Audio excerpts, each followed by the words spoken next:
Peace to all. Dímelo. All praises due to the Most High. Alabalo se Señor. This is your brother David Rodriguez with another episode. Oh yeah, ya tú sabes. Hispaniola History Channel.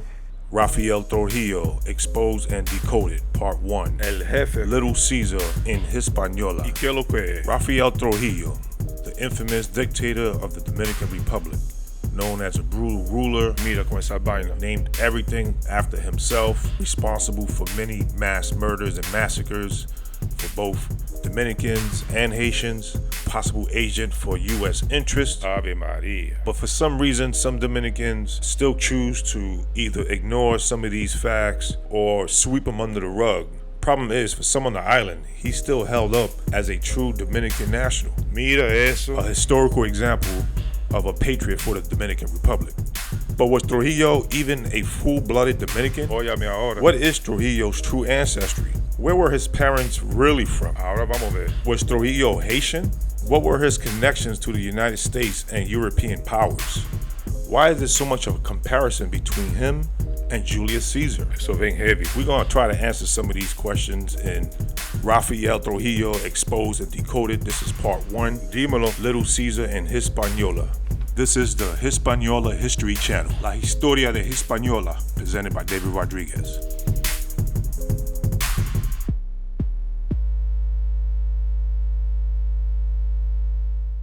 As stated in my last video, if you've seen it, if you haven't, please check out that previous video, which was a brief breakdown of the war the United States had on Hispaniola and Dominican Republic specifically. Briefly talked about how the state of the island prior to this invasion was one of freedom and independence.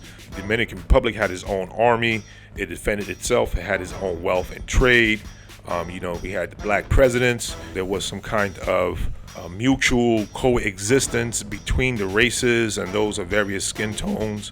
Hispaniola at this time was a great example of that. And we have some examples of what was life like in Hispaniola prior to 1915. This era in Hispaniola was prior to the Harlem Renaissance. And this brother right here, Arturo Schomburg, is responsible and a major figure in that Harlem Renaissance. Afro-Latino brother, intelligent brother, scholar, and contribute much of his scholarship work to the Harlem community.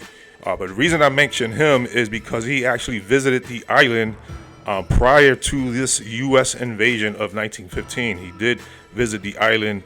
There were a few times he visited Dominican Republic, a few times he visited Haiti. From this book, his visit in 1905, it says he visited villages where he noted particularly that whites and blacks seemed to live together in harmony. This is in Arturo Schomburg's book, page 32. You can see it for yourself. His accounts of what Hispaniola was prior to the U.S. invasion. And if you don't want to take the word of Arturo Schomburg, who is a great scholar and certified in what he does, we do have an account from surviving victims of the 1937 massacre that happened. Here's a testimony from a victim. He was a surviving victim, and this is his account. He's 92 years old, and these are some of the things he witnessed. And he's saying, in truth, there was no Haiti, no Dominican Republic. He says Dominican currency was used on the Haitian side and vice versa, Dominican side. That sounds like a peaceful trade coexistence to me. He says there was no division on the island. Trujillo and Centineo Vicente came and they created strife between Dominicans and Haitians. The elder gives his accounts on how the island was, what was going on in the island. This does verify some accounts where there were Haitian farmers who were independent and were landowners and were farmers, and these were the victims of the parsley murders, not poor Haitians who were somehow stealing fruits and crops from Dominicans. That is a lie. The ones that were massacred were landowners, were farmers, were contributing to the economy. Trujillo, rise to power, was rooted in propaganda, absolute wealth and power, agent of U.S. and European powers, United States Marine, and has mysterious origins. Is Rafael Trujillo the reincarnation of Julius Caesar? Rafael Trujillo seemed to have been obsessed with mimicking the life of Julius Caesar. Let's go in. This concept is not new. There's already a biography under that same title, Little Caesar of the Caribbean, written by German E. Ornez. Trujillo, Little Caesar of the Caribbean. Let's get a quote from this book. It says here, "It may truthfully be said that although Trujillo and his propagandists speak with much fire and conviction of patriotism and other lofty principles, the generalismo long-sustained sway over the Dominican people adds up to one of the most brazen swindles ever perpetrated against a nation." And this is something that Trujillo himself actually acknowledged. Here's a quote from Trujillo himself. He says, "He who does not know how to deceive does not know how to rule." So his whole principle and premise and way of about going things was to deceive in his rulership. And one way of deceiving the people was, of course, to give this royal patriotic vibe, aligning the newspapers and media of the time to paint favorable pictures and favorable stories of Trujillo. And these are some of the headlines. Of course, he had most of these people in his pocket and they had to follow suit. But this was the vibe in the nation at the time. Much festivities were happening while he was in power, everything geared towards him. Let's get a quote of Trujillo and see what he says on his first entering the administration of Santo Domingo. Yo me siento feliz al pisar hoy por primera vez la noble tierra americana y traigo un saludo muy cordial del pueblo y del gobierno dominicanos para el pueblo y el gobierno americanos. But was this the real Trujillo? But of course, the reality is, according to the independent news sources, as you can see here, they're accusing Trujillo of civil rights abuses on the island. Frank Moya Pons is a leading scholar in Dominican history, and he put together a collage of news clippings that were critical of what Trujillo was doing at the time. So the actuality was he committed war on the island, Trujillo's war on Hispaniola. And this war was predicated on the fact of land redistribution.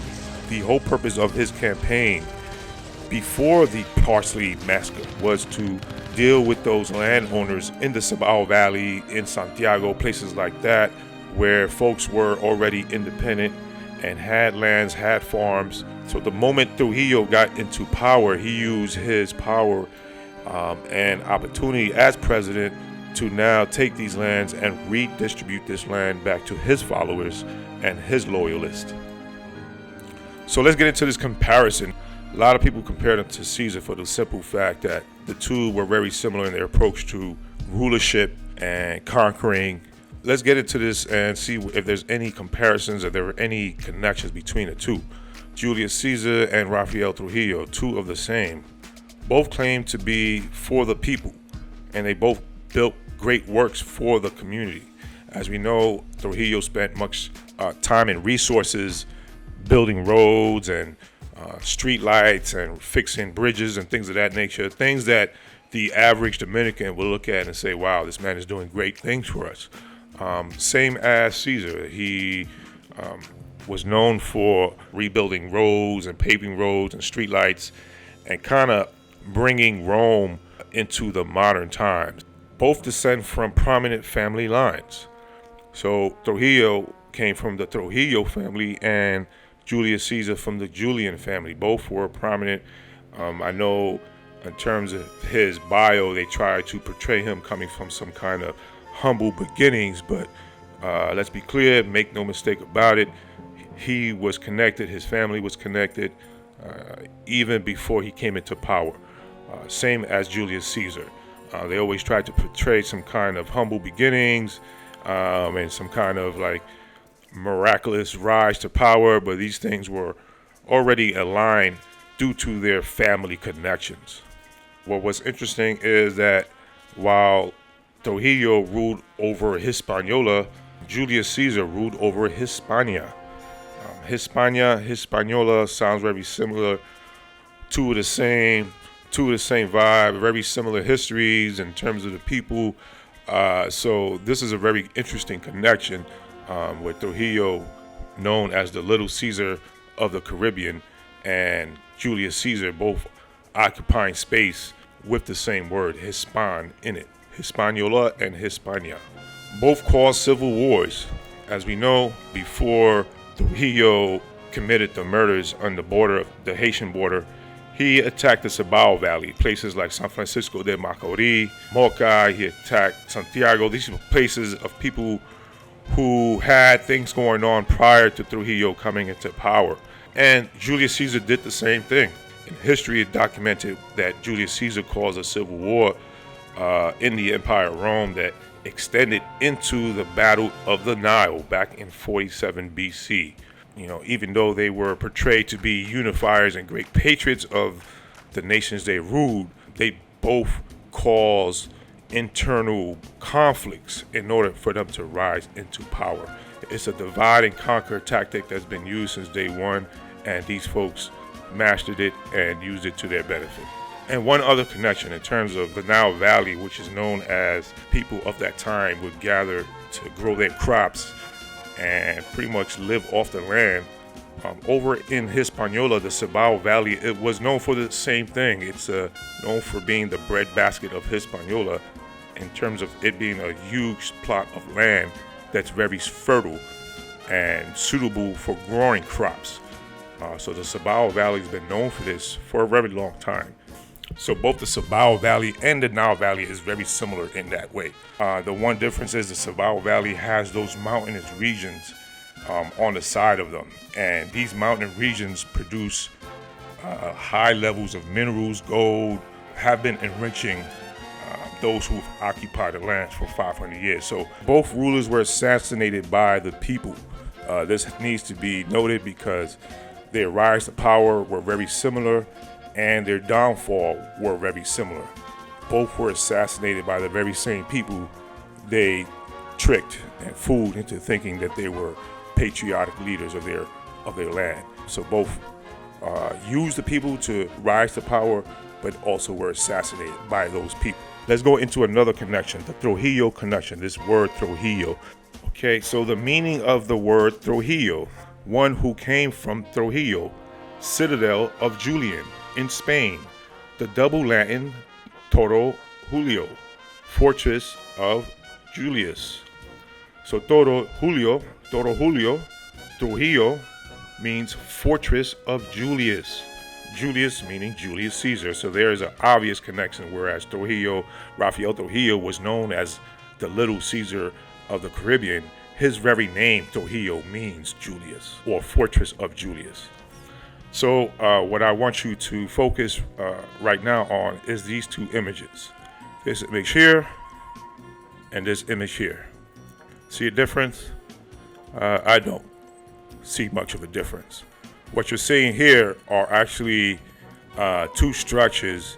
They are built very similar, but are found on two far and distant places of the earth. What you see here is a citadel in Italy, a structure that's built on top of a huge mound. And similarly, in Haiti, there is that famous citadel on the hill. This is a very interesting connection here. And one last thing, and I'm gonna leave it here. There's still a mystery in terms of who Rafael Trujillo was. According to some sources, it says that his grandmother was of Haitian ancestry. So these things have to be looked into. Trujillo and his French connection. Tune in next time for part 2 of this series. Trujillo, Decoded and Exposed. This is going to be part 2, the French connection.